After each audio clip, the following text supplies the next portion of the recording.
స్వర్ణాంధ్ర సాధనకు ప్రజల నుంచి సూచనలు ఆహ్వానిస్తున్నట్లు సీఎం చంద్రబాబు తెలిపారు. ఈ మేరకు ఆయన ఎక్స్లో పోస్ట్ చేశారు. ప్రజలు తమ అభిప్రాయాలు, సూచనలను swarnandhra.ap.government.in సజెషన్స్ ద్వారా పంపవచ్చునన్నారు. ఇలా చేసిన అనంతరం అభినందనలు ఈ సర్టిఫికేట్ ద్వారా అందుకోవచ్చని చెప్పారు. 2047 నాటికి మెరుగైన వృద్ధి రేటు సాధనే లక్ష్యమని తెలిపారు. స్వర్ణాంధ్రప్రదేశ్ 2047 వైపు ప్రయాణాన్ని ప్రారంభించామని చెప్పారు. ఏపీ భవిష్యత్ రూపకల్పనకు పౌరులు సూచనలు ఆహ్వానిస్తున్నట్లు చంద్రబాబు పేర్కొన్నారు. ప్రతి సూచనను పరిగణలోకి తీసుకుంటూ సమిష్టిగా స్వర్ణాంధ్రను నిర్మించుకుందామన్నారు. జగన్ తీరు హిందుత్వంపై దాడి చేసేలా ఉందని కేంద్ర హోంశాఖ సహాయ మంత్రి బండి సంజయ్ అన్నారు. శ్రీవారి దర్శనానికి ముందు డిక్లరేషన్ ఇవ్వడానికి జగన్ కు ఉన్న ఇబ్బంది ఏంటో చెప్పాలని డిమాండ్ చేశారు. అన్య మతస్థులు డిక్లరేషన్ ఇచ్చి ఆలయాలకు రావటం మామూలేనన్నారు. దళితులు అసలైన హిందూ ధర్మ రక్షకులన్న ఆయన వారిని క్రైస్తవులుగా మార్చేందుకు కుట్ర జరుగుతుందన్నారు. ఓట్ల కోసమే గతంలో జగన్ తిరుమల వెళ్లారని విమర్శించారు. ఏ మతం వాళ్ళు పోవద్దని చెప్పి లేదనలో హిందువులు పోవచ్చు, క్రైస్తవులు పోవచ్చు, ముస్లింలు పోవచ్చు. కానీ పోయే సందర్భంలో వాళ్ళ వేరే మతస్థులైతే డిక్లరేషన్ ఇవ్వాలి. నేను వెంకటేశ్వర స్వామిని గౌరవిస్తున్నా, నాకు ఈ దేవుని మీద విశ్వాసం నమ్మకం ఉంది, దేవుని నమ్మిన దర్శనం పోతున్నా అని చెప్పి డిక్లరేషన్ ఇచ్చిపోవాలి. గతంలో అబ్దుల్ కలాం గారు ఇచ్చారు. రాష్ట్రపతి అనే వ్యక్తి వచ్చేయాలా డిక్లరేషన్ ఇచ్చిపోతే అంతటా గొప్ప వ్యక్తుల జగన్ గారి వివరాలు చూస్తుంటే ఇది గతంలో కేవలం హిందువుల ఓట్ల కోసం మాత్రమే వెంకటేశ్వర స్వామిని నమ్మినట్లుగా నటించిన విషయం దీని ద్వారా స్పష్టమవుతుంది. ఆయన వ్యవహారాలు చూస్తే స్పష్టమవుతున్నది. నేను మతం మార్చుకో, నేను హిందువులకు వస్తా అని చెప్పి డిక్లరేషన్లు అవసరం లేదు. నేను క్రైస్తవునివే నువ్వు ఒప్పుకున్నావు. ఇలా ఇదైనా హిందుత్వం అని మాట్లాడి జగన్ గారు. ఇక్కడ ఇతర మతస్థులకు డిక్లరేషన్ ఇస్తే అవకాశం ఉంది. మక్కాకు పోతే ఇతర మతస్థులను రానియరు. వాళ్ళ ఇమాములు సర్టిఫికేట్ ఇస్తేనే రాణిస్తారు. మరి ఇదేనా ఇస్లాం అనగలుగుతాడా? వాటికన్ సిటీకి వెళ్తే అక్కడ డ్రెస్ కోడ్ ఉంటుంది, ఇతర మతస్థులు రానియరు. మరి ఇదేనా క్రైస్తవం అని ఎందుకంటే లేరు ఇవాళ. కాబట్టి అన్ని వివరాలు చూస్తుంటే లడ్డు విషయంలో జరిగింది వాస్తవం. వాళ్ళ చంద్రబాబు నాయుడు గారిని, పవన్ కళ్యాణ్ గారిని ఆడి పోసుకుంటున్నటువంటి కొంతమంది కోనా సెక్యులర్ వాదులు మరి నేను జగన్ గారు మాట్లాడతాను ఎందుకు మాట్లాడతలేరు ఇవాళ. వాళ్ళ పార్టీ జనరల్ సెక్రటరీ పంది కొవ్వుతో బంగారాన్ని పోల్చడము, రాగి అని మాట్లాడము, వాళ్ళ దాన్ని కూడా ఎందుకు ఖండిస్తలేరు? ఆయన ఎందుకు తెలుసుకుంటారు? తప్పకుండా లడ్డు విషయంలో విచారణ జరపాలి.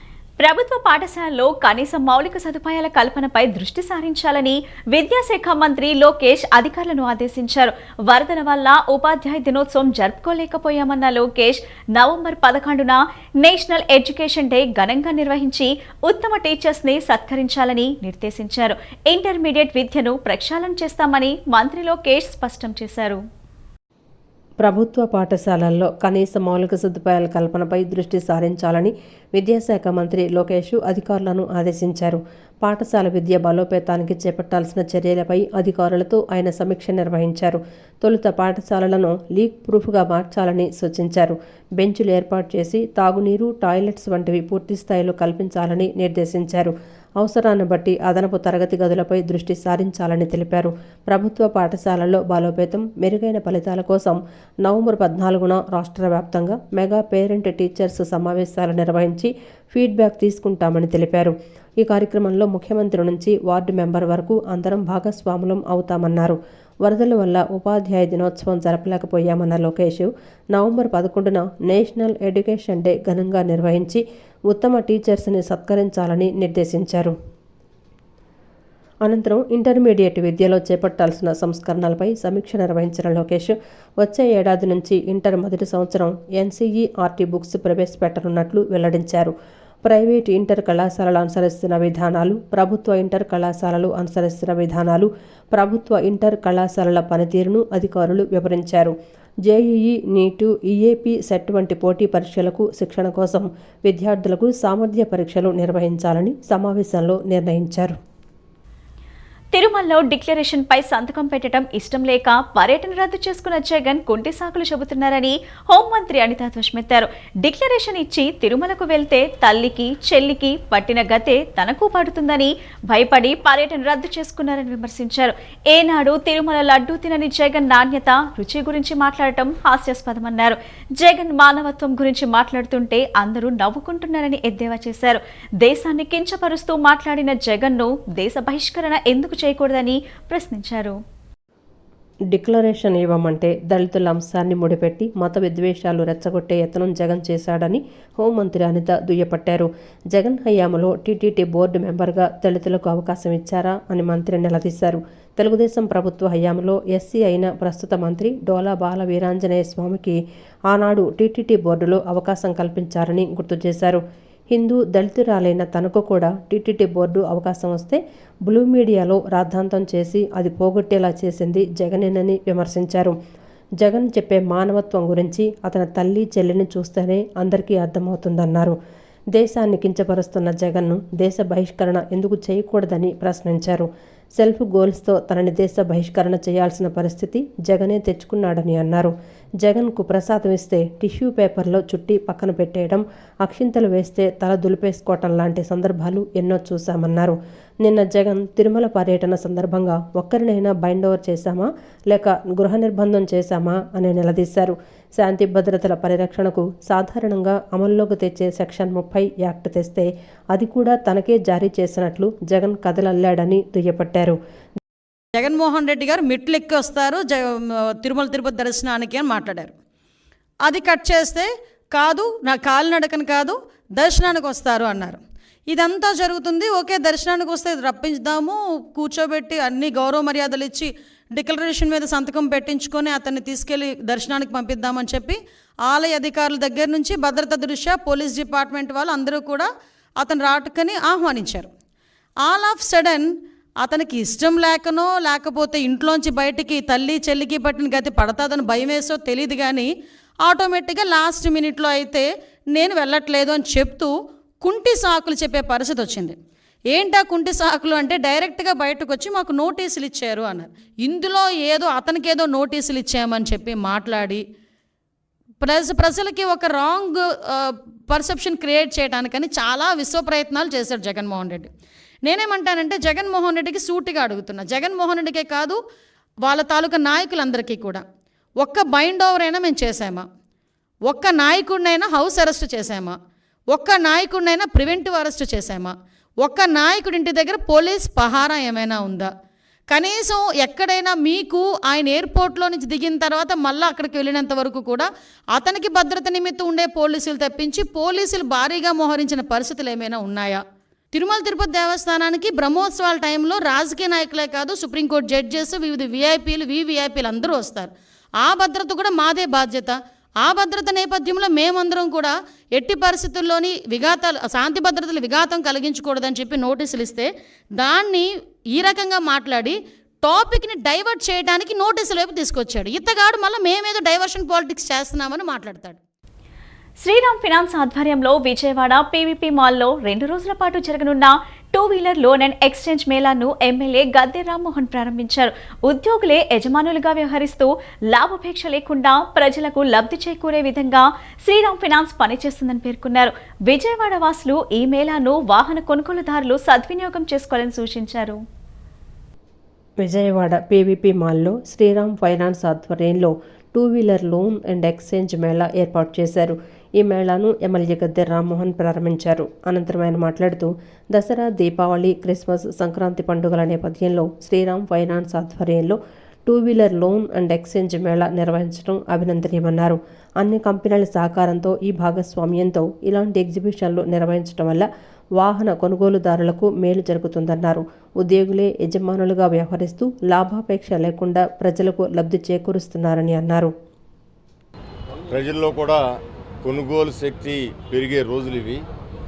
ఎప్పటి నుంచో జరిగే ప్రాసెస్ అయినా 2 వీలర్స్కి మరలా వాళ్ళు ఫైనాన్స్ ఎంత విరివిగా ఇస్తున్నారు, ఎంత దగ్గరగా మనకుంది. ప్రతి సామాన్యుడు కూడా ఆలోచన వచ్చిన మరు నిమిషంలో బండి కొనుక్కునే శక్తి ఇవాళ పబ్లిక్ కలిగిందంటే శ్రీరామ్ ఫైనాన్స్ లాంటి ఫైనాన్స్ కంపెనీలే దానికి ప్రధానమైన కారణం. అందువల్ల ఇవాళ దీనిని ఒక పీవీపీ మాల్లో ఒక అంగరంగ వైభవంగా, కలర్ఫుల్గా, ఎల్లో కలర్తో మరీ ప్రత్యేకంగా ప్రతి కంపెనీ కూడా ఇక్కడ పార్టిసిపేట్ చేసింది. ఏ ఏ కంపెనీలో షోరూమ్లు ఉన్నాయో ఆ షోరూమ్లని కూడా పార్టిసిపేట్ చేసి దీనిలో నాకు భాగస్వామ్యం, పాల్గొనే అవకాశం నాకు కలిగించినందుకు వారికి కృతజ్ఞతలు తెలియజేస్తా ఉన్నాను. అదేవిధంగా ఇక్కడికి ఇచ్చేసిన కస్టమర్లు కానివ్వండి, లేకపోతే కంపెనీ వాళ్ళందరూ కూడా అభినందనలు తెలియజేస్తున్నారు. ఇది ఈ finance company Shriram chit funds అనేది చిట్ ఫండ్ కంపెనీ కానీ ఫైనాన్స్ కంపెనీ కానీ చాలా రిలయబిలిటీ. కోస్టల్ ఏపీ ఉపాధ్యక్షులు ఎంఎస్ చౌదరి మాట్లాడుతూ 2 రోజుల పాటు ఈ మేళా జరుగుతుందన్నారు. అతి తక్కువ వడ్డీలకే లోన్లు ఇస్తున్నామని తెలిపారు. 2 వీలర్ అన్ని కంపెనీలతో ప్లస్ మాకు సపోర్ట్ ఇస్తున్న డీలర్స్తో కలిపి ఈ ఈవెంట్ ఆర్గనైజ్ చేస్తున్నాం. మా ఆహ్వానాన్ని మన్నించి వచ్చిన విజయవాడ తూర్పు నియోజకవర్గం ఎమ్మెల్యే శ్రీ గద్దె రామ్మోహన్ రావు గారికి కృతజ్ఞతలు తెలియపరుచుకుంటున్నాం. ఈ ఈవెంట్ ఈరోజు రేపు జరుగుతుంది. దీన్ని విజయవాడ ప్రజలందరూ సద్వినియోగం చేయవలసిందిగా కోరుతున్నాం. విజయవాడ వరద బాధితులకు కాకినాడ ఆదిత్య విద్యా సంస్థలు మేము సైతం అంటూ ముందుకు వచ్చి నిత్యావసర సరుకులు పంపిణీ చేశారు. ఆదిత్య విద్యా సంస్థల అధినేత doctor N Seshareddy, secretary doctor Sugunareddy పిలుపు మేరకు సుమారు 1000 మంది వరద బాధితులకు నిత్యావసర సరుకుల కిట్లు పంపిణీ చేశారు. విజయవాడ వరద బాధితులకు కాకినాడ ఆదిత్య విద్యా సంస్థలు అండగా నిలిచాయి. మేము సైతం అంటూ ముందుకు వచ్చి బాధితులకు నిత్యావసర సరుకులు పంపిణీ చేశారు. ఆదిత్య విద్యా సంస్థల అధినేత doctor N Seshareddy, secretary doctor Sugunareddy పిలుపు మేరకు విద్యార్థులు, అధ్యాపకులు, విద్యార్థుల తల్లిదండ్రులు ముందుకొచ్చి వరద ప్రభావిత ప్రాంతాలలో సుమారు 1000 మంది వరద బాధితులకు నిత్యావసర సరుకుల కిట్లు పంపిణీ చేశారు. ఈ సందర్భంగా బెంజ్ సర్కిల్లోని కార్యాలయం నుండి వరద ప్రాంతాలకు కిట్లు చేరవేశారు. ఈ సందర్భంగా Benz circle branch principal doctor Veerraju, Singhnagar principal Naseema Begum మాట్లాడుతూ వరదల కారణంగా విజయవాడలో అనేక మంది ప్రజలు ఇబ్బందులు పడ్డారని చెప్పారు. వరదల కారణంగా సర్వం కోల్పోయామని ఆవేదన వ్యక్తం చేశారు. వారికి ఎంతో కొంత సాయం చేయాలన్న ఉద్దేశంతో తమ విద్యా సంస్థల ఆధ్వర్యంలో మేము సైతం అంటూ ముందుకు వచ్చి బియ్యం, కందిపప్పు, సబ్బులు, నూనె, మెడిసిన్స్ వంటి అన్ని రకాల నిత్యావసరాలు కిట్గా తయారు చేసి అందిస్తున్నామని చెప్పారు. వాళ్ళ నిరాశ్రయులకి వరదల్లో కోల్పోయినటువంటి వాళ్ళకి కావాల్సినటువంటి బియ్యం, నిత్యావసర వస్తువుల్ని ఈరోజు కిట్ల రూపంలో తయారు చేసి మా విద్యార్థులందరూ కూడా తయారు చేసి ముంపుకు గురైనటువంటి ప్రాంతాలు సింగనగర్ కానివ్వండి, భవానీపురం, ప్రకాష్ నగర్, ఇలాగా యనమల కుదురు, విజయవాడ అనేక ప్రాంతాలు గురి కావడం జరిగింది. అక్కడికి వెళ్ళి ఈరోజు మా విద్యార్థులందరూ కూడా మేము సైతం అంటూ వచ్చి మేము కూడా అంటే చేయూతనివ్వడానికి ముందుకు రావడం జరిగింది. సో దీంట్లో మనకి rice, oil and atta, next clothes అని, మెడిసిన్స్ అని, ఏదైతే ఒక బేసిక్ హ్యూమన్ నీడ్స్ కావాలో అవన్నీ మేము మా ద్వారా ఎంత చేయగలిగితే అంత చేస్తున్నందుకు మేము థ్యాంక్స్ అండి. మా పిల్లలకి మేము జస్ట్ హ్యుమానిటీ గ్రౌండ్స్ ఎలా ఉంటాయి, వాళ్ళకి ఎలా హెల్ప్ చేయాలో అది నేర్పించామండి దీని ద్వారా. అనంతరం విద్యార్థులు మాట్లాడుతూ విద్యతో పాటు విలువలు, సాయం చేసే గుణం వంటి అంశాలను తమ కళాశాలలో నేర్పిస్తారని చెప్పారు. అందుకే వరద బాధితులకు సాయం చేసేందుకు తాము ముందుకొచ్చామన్నారు. కొన్ని స్పాన్సర్స్ తీసుకొని అవి క్లాత్స్ను, బేసిక్ హ్యూమన్ నీడ్స్ అనేవి ఏవేవి ఉంటాయో ప్రతి ఒక్కటి కూడా మేము తీసుకొని కిట్స్గా తయారు చేయడం అనేది జరిగింది. ఇవి దాదాపు 1000 ప్యాకెట్లు కానీ మేము తయారు చేసాము. వాటన్నిటిని కూడా మేము డిస్ట్రిబ్యూట్ చేయాలనేసి అనుకుంటున్నాము. ప్రతి ఒక్క బ్యాగ్లో కూడా 10 kgs వరకును రైస్, ఆటా, మొత్తం కిచెన్కి సంబంధించిన ప్రతిదీను, మెడిసిన్స్, లేడీస్కి సంబంధించినవి ప్రతి ఒక్కటి కూడా అందులో ఉంచడం అనేది జరిగింది. ఇలాంటి కార్యక్రమాలు చేపట్టడం వల్ల మనలో నైతిక విలువలు అనేవి పెరుగుతుంది. నిత్యావసరాలు సరుకులు లేకుండా పాలు, పళ్ళు అలాంటి చాలామంది కోలుకోలేక చాలా దెబ్బలు తగిలినాయి. ఈ ఆదిత్య డిగ్రీ కాలేజ్ తరపు నుంచి మేము స్వచ్ఛందంగా అందరికీ సాయం చేద్దామని నిన్నటి నుంచి అందరం కష్టపడి రాత్రంతా ఇప్పుడు కూడా కష్టపడి 1000 బ్యాగుల దాకా సమకూర్చాం. అందరికీ ఈరోజు పంచాలని అనుకుని ఎప్పుడు విద్యార్థులు చదువుతో పాటు కళలు, క్రీడలు, సాహిత్య రంగాల్లో కూడా రాణించాలని కృష్ణా విశ్వవిద్యాలయం రెక్టర్ ప్రొఫెసర్ ఎంవి బసవేశ్వరరావు అన్నారు. చదువుతో పాటు ఆసక్తి ఉన్న రంగాన్ని ఎంచుకొని అందులో కూడా ప్రతిభ చాటాలన్నారు. జీవితంలో ఒక లక్ష్యాన్ని ఏర్పరచుకొని లక్ష్య సాధన కోసం నిరంతరం కృషి చేయాలన్నారు. నిబద్ధత, పట్టుదల, లక్ష్యం ఉంటే జీవితంలో ఏదైనా సాధించగలమని అన్నారు. విజయవాడ తుమ్మలపల్లి కళాక్షేత్రంలో నలంద డిగ్రీ కళాశాల ఫ్రెషర్స్ డే వేడుకలను ఘనంగా నిర్వహించారు. కళాశాలలో కొత్తగా చేరిన విద్యార్థులు ధైర్యాన్ని, భరోసాని కల్పిస్తూ వారిలో నూతన ఉత్సాహాన్ని నింపేలా కళాశాల సీనియర్ విద్యార్థులు ఆటపాటలతో సందడి చేశారు. తెలుగు, హిందీ, మలయాళం సినిమా పాటలకు స్టెప్పులు వేస్తూ ఒర్రూ తొలగించారు. వేదికపై ఉన్న విద్యార్థులే కాకుండా వేదిక ముందు కూర్చొని వీక్షిస్తున్న విద్యార్థులు సైతం చిందేశారు. విద్యార్థుల చప్పట్లు, కేరింతలతో కళాక్షేత్రం ప్రాంగణం మారుమోగింది. సాంప్రదాయ, ఆధునిక, పాశ్చాత్య వస్త్రధారణలో విద్యార్థులు ప్రదర్శించిన ఫ్యాషన్ షో ఆకట్టుకుంది. సంగీతానికి అనుగుణంగా లయబద్ధంగా ర్యాంపుపై క్యాట్వాక్ చేస్తూ అలరించారు. ఈ కార్యక్రమానికి అతిథిగా విచ్చేసిన కృష్ణా విశ్వవిద్యాలయం రెక్టర్ ప్రొఫెసర్ ఎంవి బసవేశ్వరరావు మాట్లాడుతూ విద్యార్థులు చదువుతో పాటు అన్ని రంగాల్లోనూ రాణించాలన్నారు. చదువుతో పాటు సామాజిక బాధ్యత కలిగి ఉండాలన్నారు. బుడమేరు వరద ముంపు సమయంలో నలంద విద్యార్థులు వరద బాధితులకు అందించిన సేవలు అభినందనీయమని అన్నారు. మా కృష్ణా విశ్వవిద్యాలయానికి అనుబంధంగా ఉన్న నలంద కళాశాల వారు ఈరోజు తుమ్మలపల్లి కళాక్షేత్రంలో వాళ్ళ కొత్తగా ప్రవేశాలు సంపాదించిన విద్యార్థులకి వెల్కమ్ చెప్పటం, దాంట్లో మేము కూడా భాగస్వాములు అవుతున్నాం. వీళ్ళు విద్యతో పాటు క్రీడలకి, కళలకి, సాంస్కృతిక రంగాలకి అందించిన సేవలు నిజంగా అభినందనీయం.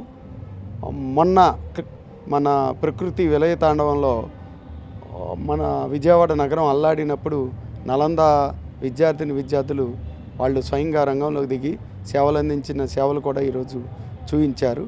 ఇవన్నీ భావితరాలకి సమాజం పట్ల బాధ్యత పెంపొందించే విధంగా ఉన్నాయి. కాబట్టి అనంతరం కళాశాల కరస్పాండెంట్ విజయబాబు మాట్లాడుతూ నలంద డిగ్రీ కళాశాల విద్యార్థుల భవిష్యత్తుకు మంచి మార్గాన్ని చూపుతుందనే ఉద్దేశంతో విద్యార్థులు తమ కళాశాలలో చేరటం జరిగిందన్నారు. ఈ ఏడాది డిగ్రీ అడ్మిషన్లు మొదటి కౌన్సిలింగ్లోనే 98% సీట్లు భర్తీ అయ్యాయని చెప్పారు. C2C కరికులం అమలు చేయటం వల్ల విద్యార్థులు తమ కెరీర్ను సెట్ చేసుకోవడానికి అవకాశం ఉండటంతో తమ కళాశాలలో చేరుతున్నారని అన్నారు. ఈ సంవత్సరం మనకి university admissions on the whole 54% దాటలేదు అని అనుకున్నప్పుడు కూడా నలంద డిగ్రీ కాలేజీలో ఫస్ట్ కౌన్సిలింగ్లోనే, ఆన్లైన్ కౌన్సిలింగ్లోనే 98% ఆఫ్ ద సీట్స్ ఫిల్ అవ్వడం అనేది ఒక నిదర్శనం. దానికి కేవలం ఇక్కడ ఉన్న career path oriented C2C curriculum దాని ఇంప్లిమెంటేషన్లో. అనంతరం కళాశాల ప్రిన్సిపాల్ అనురాధ మాట్లాడుతూ కళాశాలలో కొత్తగా చేరిన విద్యార్థులకు స్వాగతం పలుకుతూ సీనియర్ విద్యార్థులు ఫ్రెషర్స్ డే నిర్వహించారన్నారు. సాంస్కృతిక కార్యక్రమాలతో నూతన విద్యార్థులను అలరింపచేసి కళాశాల సాధించిన లక్ష్యాలను తెలియజేయటం జరిగిందన్నారు. అకాడమిక్స్లో టాపర్లకు, వరద సహాయక చర్యల్లో పాల్గొన్న విద్యార్థులకు సర్టిఫికెట్లు అందజేశామన్నారు. ప్రతి సంవత్సరం పిల్లలు జాయిన్ అయినప్పుడు ఆనవాయితీగా వస్తున్న ప్రోగ్రామ్. సో కొత్త పిల్లలకి ఎలాంటి భయం లేకుండా క్యాంపస్లో అడ్జస్ట్ అయ్యేలాగా, వాళ్ళకు ఒక మంచి వాతావరణం కలుగజేసేలాగా సెకండ్ ఇయర్ స్టూడెంట్స్ అందరూ కూడా వాళ్ళకి వెల్కమ్ చెప్తూ ఈ ఫ్రెషర్స్ పార్టీ అరేంజ్ చేస్తారు. ఇందులో డిఫరెంట్ కల్చరల్ ప్రోగ్రామ్స్తో వాళ్ళని ఆనందింపజేస్తూ, అలాగే కాలేజ్ అచీవ్మెంట్స్, కాలేజ్ సిస్టమ్ అన్నింటినీ కూడా వాళ్ళకి తెలియచెప్పేలాగా మేము ఇక్కడ కార్యక్రమాలు ఏర్పాటు చేస్తాము. అలాగే అకాడమిక్స్లో ఎవరైతే టాపర్స్ ఉన్నారో వాళ్ళని ఫెలిసిటేట్ చేయడం. సోషల్ మీడియా విష సంస్కృతి మోసులో పడి భవిష్యత్ నాశనం చేసుకుంటున్న తరుణంలో నేటి యువతకు సాంస్కృతిక కళలు, సాంప్రదాయాలపై ఆసక్తి పెంపొందించాలనే ఉద్దేశంతో చెడును దునుమాడుదాం, మంచిని పెంచుదామనే నినాదంతో ఏర్పాటు చేసిన దసరా ఉత్సవాలు చూపర్లను కట్టిపడేశాయి. విజయవాడ మొగల్రాజ్పురం సిద్ధార్థ ఆడిటోరియంలో ఏర్పాటు చేసిన దసరా సాంస్కృతికోత్సవాల పాఠశాల, కళాశాల విద్యార్థులు, గ్రామీణ మహిళలు సాంప్రదాయ జానపద కోలాట నృత్యాలతో దుమ్మురేపారు. నగరంలోని మొగల్రాజ్పురం పిబి సిద్ధార్థ ఆడిటోరియంలో మాంగినేని బసోపన్య విజ్ఞాన కేంద్రం, సెఫ్, ఫోరం ఫర్ ఆర్టిస్ట్, తరుణీ తరంగాలు, భారత మహిళా మండలి, జనశిక్షణ సంస్థాన్, స్పృహర్తి ఆధ్వర్యంలో ఏర్పాటు చేసిన దసరా ఉత్సవాలు చూపరులను కట్టిపడేశాయి. కనుమరుగవుతున్న జానపదం, కోలాటం, వీధి నాటికలు, మైమ్, ఫ్లాష్ మాబులు పలంశాలపై పోటీలు నిర్వహించారు. సుమారు 1500 మంది పాఠశాలల, కళాశాలల విద్యార్థులు, వివిధ సంఘాల మహిళలు కలిసి ఉత్సాహంగా పాల్గొన్నారు. ప్రతి ఒక్కరూ పోటీ పడి మరీ వారిలో దాగి ఉన్న ప్రతిభా నైపుణ్యాలను ప్రదర్శించారు.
అనంతరం సంస్థ అధ్యక్షురాలు జ్యోత్స్న మాట్లాడుతూ నేటి యువత దిశానిర్దేశం లేకుండా మత్తు పదార్థాలు, డ్రగ్స్, మద్యం, పోర్నోగ్రఫీ లాంటి కలుషితమైన వాతావరణంలో జీవితాలను గడుపుతూ బంగారు భవిష్యత్తు నాశనం చేసుకుంటున్నారని తెలిపారు.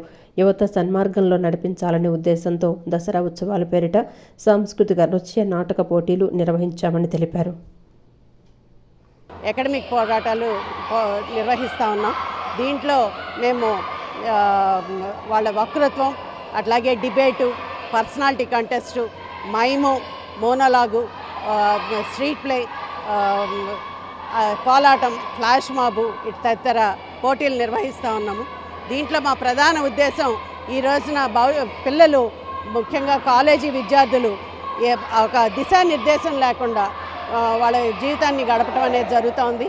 అనేక మంది జీవితాలని చెడు వ్యసనాలకి, ముఖ్యంగా డ్రగ్స్ కానీ లేకపోతే మద్యపానం కానీ, పోర్నోగ్రఫీ ప్రధానమైన సమస్య. వీటితో ఈ కలుషితమైన వాతావరణంలో పిల్లలకి ఒక మార్గం చూపించాలి, ఒక ఆల్టర్నేటివ్ కల్చర్ని చూపించాలి, మన దేశం గురించి, మన సమాజం గురించి ఒక ఆలోచనని రేకెత్తించాలి అనే ఉద్దేశంతో మేము.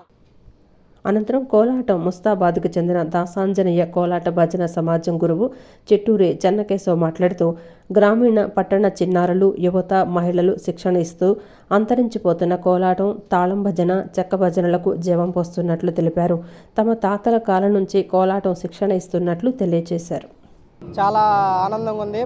పోయిన సంవత్సరం 2022లో మొదటి బహుమతి మాకు వచ్చింది. అప్పుడు మన కమిషనర్ గారు చేతుల మీదుగా తీసుకున్నాము. ఈ 2023లో మేము రాలేదు, 2024లో మళ్ళీ ఇప్పుడు వచ్చాము. ఇంకా జడ్జిమెంట్ అనేది అవ్వలేదు, తర్వాత చూసి చూడాలి. మరి ఈ కోలాట నేను గన్నవరం ఎయిర్పోర్ట్లో జాబ్ చేస్తున్నాను. జాబ్ చేస్తానే 9 సంవత్సరాల నుంచి ఉద్యోగం చేస్తున్నాను. నేను 14 సంవత్సరాల నుంచి గురువుని. మా తాతగారు చెక్క భజన కోలాటం గురువు గారు, మా నాన్నగారు చెక్క భజన కోలాటం తాళం భజన గురువు గారు.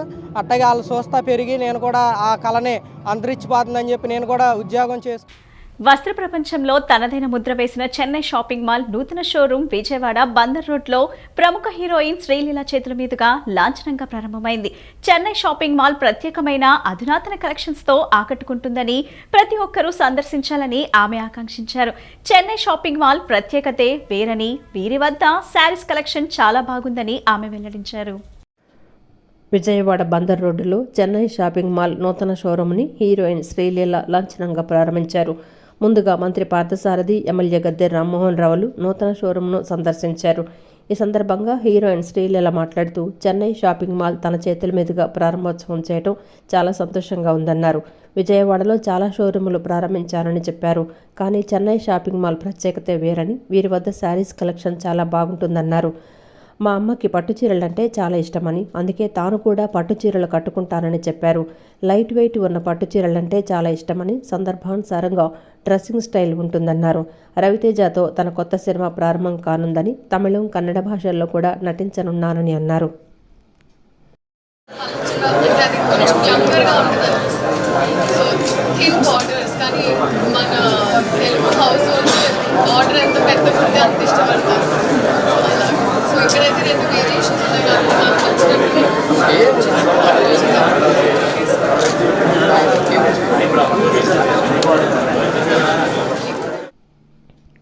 అనంతరం మంత్రి పార్థసారథి, ఎమ్మెల్యే గద్దె రామ్మోహన్ రావు మాట్లాడుతూ విజయవాడలో చెన్నై షాపింగ్ మాల్ ప్రారంభించడం చాలా సంతోషంగా ఉందని, జనార్దన్ రెడ్డి గతంలో తెలుగుదేశం పార్టీలో పనిచేశారని గుర్తు చేశారు.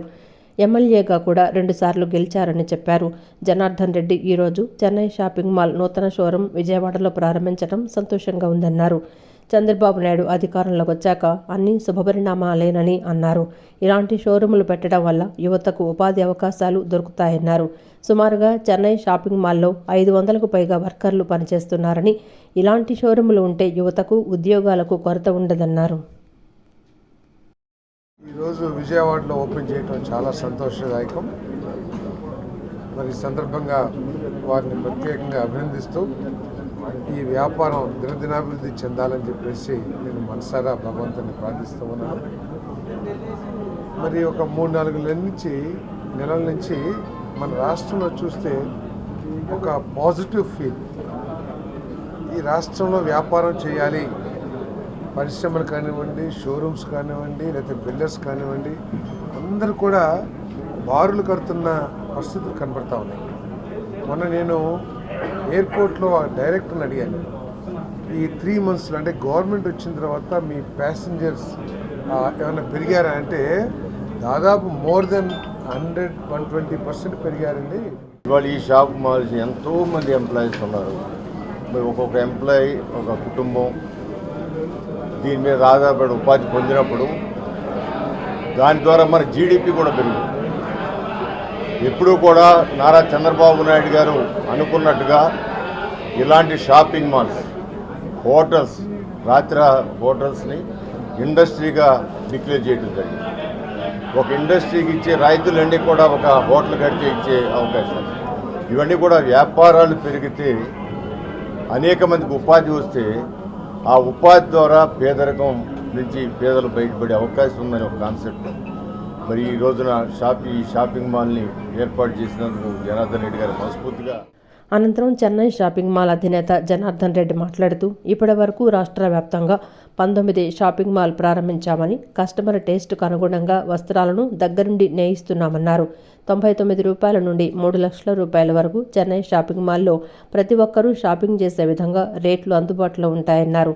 చేనేత కార్మికులకు తమ ద్వారా పని కూడా కల్పిస్తున్నామని, కంచి, ధర్మవరం, బెనారస్, ఉప్పాడ వివిధ రకాలైన పట్టు వస్త్రాలు అన్ని సరసమైన ధరల్లో లభిస్తాయన్నారు. ప్రతి ఒక్కరూ చెన్నై షాపింగ్ మాల్ను సందర్శించాలని విజ్ఞప్తి చేశారు. గతంలో మీరు షాపింగ్ చేసి ఉండొచ్చు. గత షాపింగ్ అనుభూతికి ఈ షాపింగ్ అనుభూతికి చాలా వ్యత్యాసాలు ఉంటాయి. ప్రధానంగా మా టర్నోవర్ బిజినెస్ మహారాష్ట్ర, తమిళనాడు, కర్ణాటక, ఆంధ్రప్రదేశ్, తెలంగాణ ఈ 5 రాష్ట్రాల్లో మా వ్యాపారాన్ని విస్తరించడం. మేము టర్నోవర్ బిజినెస్లో కస్టమర్లకు తక్కువ ధరలో ఇచ్చేందుకు మేము ప్రయత్నం చేస్తున్నాం. ప్రారంభించిన 15 సంవత్సరాల్లోనే మేము ఇప్పటికి 30 షోరూంలు ప్రారంభించినాయి. రాబోయే రోజుల్లో డిసెంబర్ వరకు ఆంధ్రాలో 7 షోరూంలు ప్రారంభించదలుచుకున్నాం. దళిత హక్కుల పోరాట సమితి ఆంధ్రప్రదేశ్ ఆధ్వర్యంలో తుమ్మలపల్లి కళాక్షేత్రం వద్ద నవయుగ కవి చక్రవర్తి గుర్రం జాషువా జయంతి కార్యక్రమాన్ని నిర్వహించారు. గుర్రం జాషువా విగ్రహానికి మాజీ ఎమ్మెల్సీ జల్లి విల్సన్ పూలమాల వేసి నివాళులర్పించారు. ఈ సందర్భంగా జల్లి విల్సన్ మాట్లాడుతూ మహాకవి గుర్రం జాషువా సమాజాన్ని అధ్యయనం చేసి ఎన్నో గ్రంథాలు రచించారని తెలిపారు. ఆయన రచించిన ఖండకావ్యాల్లో ప్రథమ స్థానం గబ్బిలానికి దక్కుతుందన్నారు. గబ్బిలం సారాంశం చూస్తే దేవాలయాల్లో అస్పృశ్యులు, ఇతరులు ఎవరూ రాకూడదని ఉన్న పరిస్థితుల్లో దేవుణ్ణి దర్శించుకునే అవకాశం దళితులు, గిరిజనులకు లేని పక్షంలో వారి ఆవేదనను గబ్బిలం రూపంలో తెలియజేశారన్నారు. నేడు కులమతాలను అడ్డం పెట్టుకుని మత ఛాందసవాదాన్ని జోపిస్తున్నారని, సనాతన ధర్మం అంటేనే కులాలతో ముడిపెట్టుకున్న పరిస్థితి అని, దానిపైనే గుర్రం జాషువా దునుమాడాడని అన్నారు. ఈ సమాజాన్ని అధ్యయనం చేసి ఆయన ఎన్నో గ్రంథాలని రచించినటువంటి పరిస్థితి, ఖండకావ్యాలనే రచించినటువంటి పరిస్థితి అనేది ఉంది. అందులో ప్రథమ స్థానం గబ్బిలానికి దక్కుతుంది. నిజంగా గబ్బిలం యొక్క సారాంశాన్ని చూస్తే దేవాలయాల్లోకి అస్పృశ్యుడు, ఇతరులు ఎవరు జొరబడకూడదని చెప్పి, రాకూడదని చెప్పి ఉన్నటువంటి పరిస్థితుల్లో దేవుణ్ణి దర్శించుకునే అంటే అవకాశం దళితులకి, గిరిజనులకి లేనటువంటి సమయంలో జాషువా గారు ఇదంతా గమనించి గబ్బిలం రూపంలో ఆ యొక్క దళితుని యొక్క ఆవేదనని ఆయన చెప్పడం అనేది జరిగింది.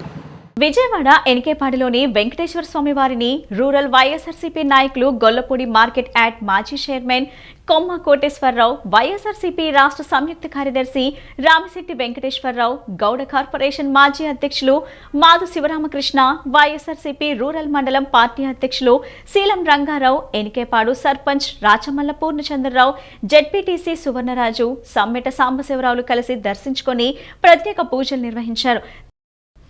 వార్తలు ముగించే ముందు ముఖ్యాంశాలు మరోసారి.